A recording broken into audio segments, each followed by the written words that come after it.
को कम आंकने लगेंगे। ये कहानी है एक ऐसे लड़के की जिसकी आधी जिंदगी सड़कों पर यहाँ वहाँ भटकते हुए गुजर चुकी है। दिखने में वो बाकियों की तरह एक आम सा लड़का है, लेकिन दुनिया में कुछ लोगों के लिए वो एक बहुत ही मोटा और भद्दा किस्म का इंसान है, जिसकी वजह से उसे हमेशा जिल्लत झेलनी पड़ती है। लेकिन एक दिन उसके साथ कुछ ऐसा होता है जिसके बाद वो बन जाता है अनबीटेबल। तो बिना देरी किए चलते हैं सीधा कहानी की तरफ। लेकिन उससे पहले अगर आपको हमारा ये काम पसंद आता है तो इस चैनल को सब्सक्राइब जरूर कर लें, ताकि हम आपके लिए ऐसे ही शानदार स्टोरीज को एक्सप्लेन कर सकें। क्योंकि आपका ये सिंपल सा स्टेप ही मुझे हमेशा मोटिवेट रखता है, और तभी मैं आपके लिए ऐसी मोटिवेशनल और इमोशनल स्टोरीज को एक्सप्लेन कर पाता हूँ। तो मूवी की शुरुआत होती है सैम से। सैम वही लड़का है जिसे हमेशा अपने बड़े शरीर और रंग की वजह से लोगों से ताने सुनने पड़ते हैं। तभी एक दिन उसके दोस्त के फादर उसे एक प्राइवेट स्कूल में ले जाते हैं, और वहाँ जाकर वो बास्केटबॉल कोच से सैम के लिए बात करते हैं, क्योंकि वो उनके अच्छे दोस्त थे। यहाँ वो सैम को देखकर उसके एडमिशन के लिए मना कर देते हैं, लेकिन जब वो सैम को बास्केटबॉल खेलते हुए देखते हैं तो उनका मुंह खुला का खुला रह जाता है, क्योंकि इतने भारी वजन के साथ इतनी लंबी जंप कर पाना बेहद ही मुश्किल था, जिसे सैम बड़ी ही आसानी से कर रहा था, क्योंकि उसके अंदर नेचुरल टैलेंट था।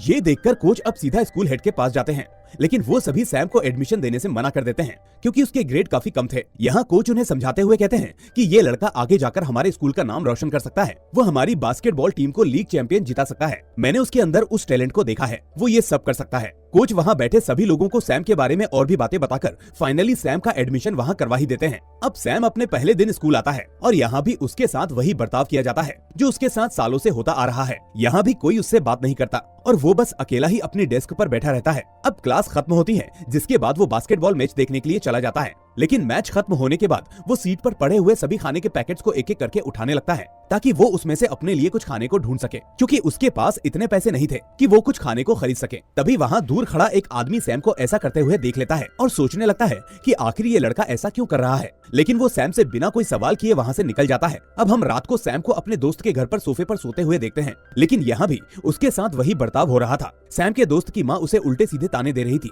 क्योंकि सैम उन्हें बिल्कुल भी पसंद नहीं था। उनकी नजर में सैम एक बहुत ही गंदा लड़का था। अब सैम की जिंदगी ऐसे ही धीरे धीरे आगे बढ़ने लगती है। तभी एक दिन स्कूल में जब सैम अकेला होता है तो उसके पास जॉन नाम का एक छोटा लड़का आता है। वो सैम को अकेले देखकर उससे बातें करने लगता है, और उसकी तरफ दोस्ती का हाथ भी बढ़ाता है। अब सैम के लिए ये सब एकदम नया और अजीब था, क्योंकि अभी तक स्कूल में किसी ने उससे ठीक से बात भी नहीं की थी, और ये लड़का उससे दोस्ती करना चाह रहा था। इसलिए सैम खुशी खुशी जॉन से दोस्ती करके उससे बातें करने लगता है। इसी बीच हम जॉन की माँ को देखते हैं, जो दूर से जॉन को सैम से बात करते हुए देख लेती है। दूर से देखने पर सैम उन्हें काफी अजीब लगता है, इसलिए वो जॉन को वापस अपने पास बुला लेती है। खैर, अब रात को जॉन और उसकी फैमिली डिनर करके वापस आ रहे होते हैं। तभी रास्ते में बारिश होने लगती है। इसी दौरान जॉन की माँ को बाहर रोड पर सैम दिखाई देता है, जिसे देखते ही वो उसे पहचान लेती है, और जॉन के फादर भी सैम को पहचान लेते हैं, क्योंकि उन्होंने मैच के बाद सैम को खाने के पैकेट उठाते हुए देखा था। अब वो सैम को रोकते हुए पूछते हैं कि तुम इतनी ठंड में रात को कहाँ जा रहे हो? तो सैम कहता है कि मैं जिम जा रहा हूँ। ये सुनकर वो लोग आगे निकल जाते हैं। तभी थोड़ा आगे जाने पर जॉन की माँ सैंड्रा को याद आता है कि इतनी रात को तो स्कूल के सभी जिम बंद होती हैं, तो ये लड़का इस वक्त वहाँ पर क्यों जा रहा है?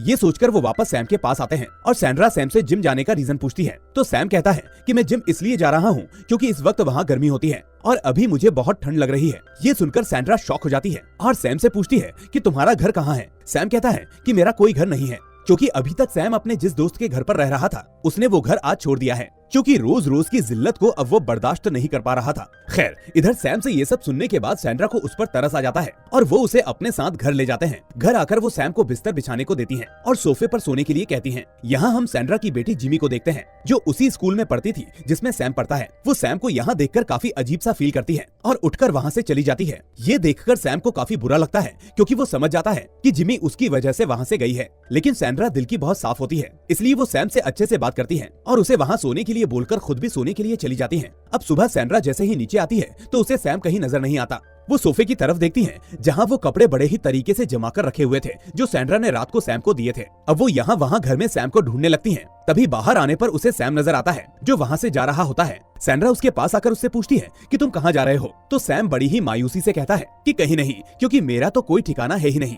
ये सुनकर सैंड्रा शांत हो जाती है, और फिर सैम से कहती है कि आज थैंक्सगिविंग की छुट्टी है, तो क्यों ना आज का दिन तुम हमारे साथ बिताओ। ये सुनकर सैम थोड़ा मुस्कुराता है, और सैंड्रा की बात मानकर वापस घर के अंदर आ जाता है। अब घर आकर सभी टीवी देखते हुए ब्रेकफास्ट करने लगते हैं। तभी सैम चुपचाप अकेला जाकर डाइनिंग टेबल पर बैठ जाता है, जो कि खाना खाने का सबसे सही तरीका है। अब उसे ऐसा करते देख सैंड्रा समझ जाती है कि सैम हमेशा से अकेला रहा है, इसलिए वो ऐसा कर रहा है। तभी सैंड्रा टीवी ऑफ करके सभी को डाइनिंग टेबल पर खाना खाने के लिए बोलती है। ये देखकर सैम काफी खुश होता है क्योंकि ऐसा खाना वो आज पहली बार खा रहा था, वो भी इस तरह। खैर, अब सैम के पास कोई कपड़े नहीं थे, इसलिए सैंड्रा उसे अपने साथ मार्केट कपड़े दिलाने के लिए ले जाती है, जहाँ रास्ते में वो सैम से बीच बीच में बात करने की कोशिश करती है और फिर उसे उसके घर भी ले जाती है जहाँ वो रहा करता था। यहाँ आकर सैम को पता चलता है कि वो घर अब गवर्नमेंट का हो चुका है क्योंकि उसकी माँ ने आज तक उसके घर का कोई पेमेंट नहीं किया था। सैम ये सब देखकर काफी दुखी होता है, लेकिन सैंड्रा उसका मन वहाँ से हटाकर उसे मार्केट ले जाती है और फिर दोनों अच्छे से शॉपिंग करते हैं। अब अगले दिन सैम पहली बार अलग कपड़ों में स्कूल जाता है और जॉन के साथ खूब मस्ती भी करता है। घर आकर रात को वो अपना बिस्तर लगाने लगता है। तभी सैंड्रा उससे कहती है कि अगर तुम चाहो तो कुछ दिन और यहाँ रह सकते हो, लेकिन यहाँ सैम उससे कहता है कि मैं कहीं और नहीं जाना चाहता। ये सुनकर सैंड्रा भी खुश हो जाती है। उसने सैम को अंदर ही अंदर वो खुशी दे दी थी जिसके लिए वो मोहताज था। खैर, इसके बाद वो सैम को एक पर्सनल रूम में शिफ्ट कर देती है। ये देखकर सैम काफी इमोशनल हो जाता है और कहता है कि मेरा कभी आज तक कोई पर्सनल रूम नहीं था। रूम तो बहुत दूर की बात, मेरे पास सोने के लिए बेड भी नहीं था। मैं हमेशा सोफे या जमीन पर ही सोता हुआ आया हूँ। पता नहीं लोग क्यों मुझसे ऐसी नफरत करते हैं। मुझे भी तो उसी ईश्वर ने बनाया है जिसने बाकियों को बनाया है। दोस्तों, एक तरफ जहाँ लोग दिन रात लोहा उठाते हैं ताकि पैसा कमाकर 2 वक्त की रोटी कमा सकें, वहीं इस दुनिया में कुछ लोग ऐसे भी हैं जो पैसे देकर जिम में लोहा उठाते हैं ताकि वो अपनी 2 वक्त की रोटी को अच्छे से पचा सकें। खैर, अब धीरे धीरे समय बीतने लगता है और सैम की लाइफ भी बदलने लगती है। उसे वो सभी चीजें मिलने लगती हैं जो कभी उसने सपने में भी नहीं सोची थी, जिसकी वजह से वो काफी खुश रहने लगा था और पढ़ाई में अच्छे नंबर्स लाने के लिए बहुत मेहनत भी करता था और उसकी यही मेहनत रंग भी लाती है और वो धीरे धीरे पढ़ाई में बेहतर होने लगता है। इसी बीच क्रिसमस आ जाता है और सैंड्रा देखती है कि उसकी फैमिली फोटो में कुछ तो मिसिंग है, इसलिए वो पूरी फैमिली के साथ वापस से एक फोटो खिंचवाती है जिसमें अब सैम भी होता है। लेकिन जब ये फोटो सैंड्रा के रिलेटिव्स और फ्रेंड्स देखते हैं तो वो सैंड्रा और सैम का काफी मजाक बनाते हैं और एक फ्रेंड तो यहाँ तक कह देती है कि वो तुम सभी से बहुत बड़ा लग रहा है। तभी सैंड्रा उनको जवाब देते हुए कहती है कि वो कैसा भी हो, लेकिन वो आप लोगों की तरह कम से कम मेरे पैसों से प्यार नहीं करता। ये सुनकर सभी चुप हो जाते हैं। अब एक दिन जब पूरी फैमिली डिनर के लिए बाहर जाती है तो वो सैम को एक वेटर से गले मिलते हुए देखती है। वापस आने पर वो सैम से उसके बारे में पूछती है तो सैम कहता है कि वो मेरा भाई है जिसे मैं आज पूरे 13 साल बाद मिला हूँ। ये सुनकर सभी शॉक हो जाते हैं कि कोई अपने खास बड़े भाई से इतने सालों बाद कैसे मिल सकता है। तभी सैंड्रा कहती है कि कोई बात नहीं, कल हम तुम्हारे भाई के घर उससे मिलने चलेंगे। तो सैम कहता है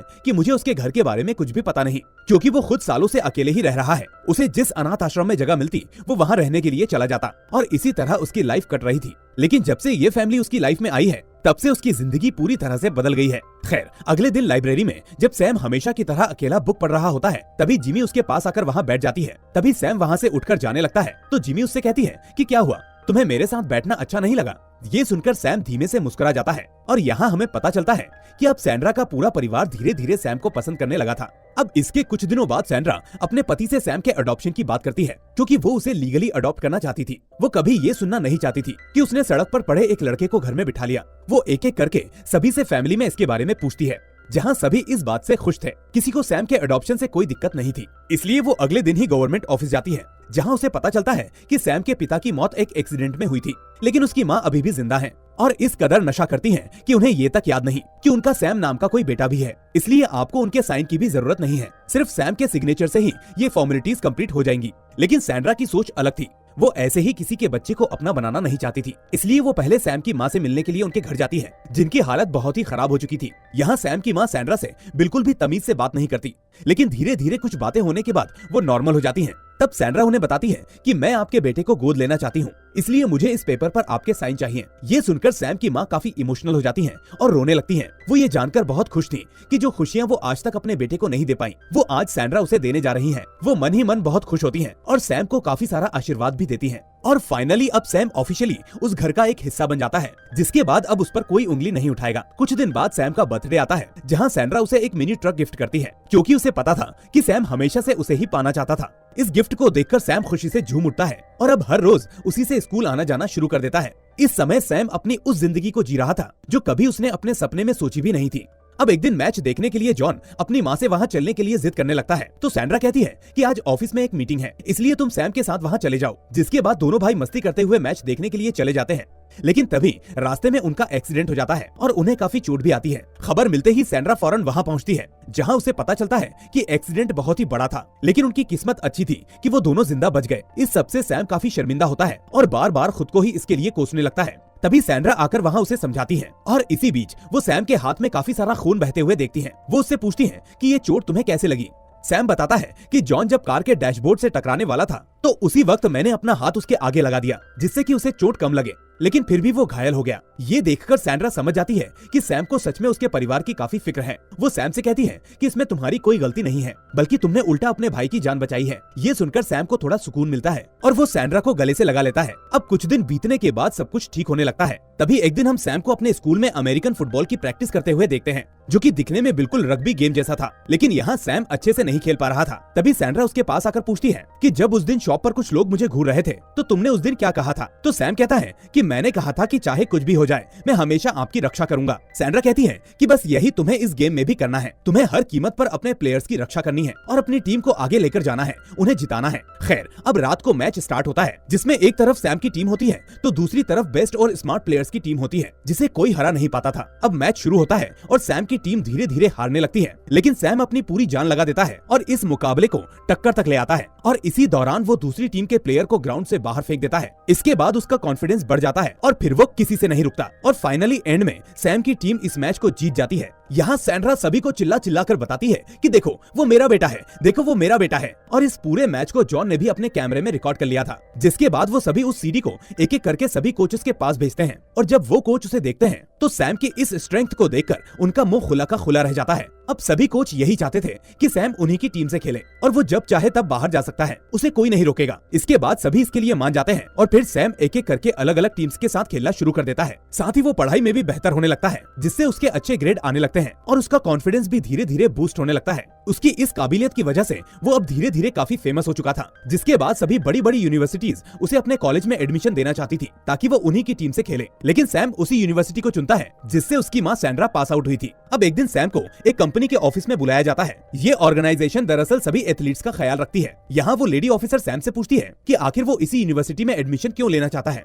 इस पर सैम चुप हो जाता है तो वो ऑफिसर सैम से कहती है कि कुछ समय पहले तुम्हारे पास कुछ नहीं था, तुम सड़कों पर भटक रहे थे। इसके बाद तुम्हें एक फैमिली मिली जिसने तुम्हें रहने को घर दिया, पेट भरने के लिए खाना दिया, पहनने के लिए कपड़े दिए, यहाँ तक कि तुम्हें एक कार भी दी और फिर तुम्हें अडॉप्ट भी कर लिया। हो सकता है उन्हें तुम्हारी स्पोर्ट्स एबिलिटी के बारे में पता चल गया हो और ये सब वो अपने फायदे के लिए कर रहे हो। ये सब सुनकर सैम एकदम से शांत हो जाता है, उसे कुछ भी समझ नहीं आता और वो खामोशी के साथ उठकर वहाँ से बाहर निकल आता है। यहाँ सैंड्रा बाहर उसका वेट कर रही थी। वो उससे पूछती है कि अंदर क्या हुआ, तो सैम चिल्लाते हुए सैंड्रा से कहता है कि तुमने मुझे गोद क्यों लिया। सैंड्रा कहती है कि तुम ये क्या कह रहे हो। वो गुस्से में कहता है कि बताओ तुमने मुझे गोद क्यों लिया। अब सैंड्रा कुछ और कह पाती उससे पहले सैम वहाँ से चला जाता है। वो सीधा अपनी रियल माँ से मिलने जाता है, लेकिन वो उसे वहाँ नहीं मिलती, बल्कि एक गैंग का लीडर वहाँ होता है जो सैम को देखकर उसे ड्रिंक ऑफर करता है। अब सैम ने आज तक ड्रिंक नहीं की थी, इसलिए आज वो अंदर ही अंदर इतना कंफ्यूज था कि सही गलत का फैसला नहीं कर पाता और उनके साथ ड्रिंक करने लगता है। तभी बातों ही बातों में वो लीडर और उसके साथ ही उसकी माँ सैंड्रा और उसकी बहन जिमी के बारे में उल्टी सीधी बातें करने लगते हैं। सैम को ये सब अच्छा नहीं लगता और वो उनसे चुप रहने को कहता है, लेकिन जब वो लोग नहीं मानते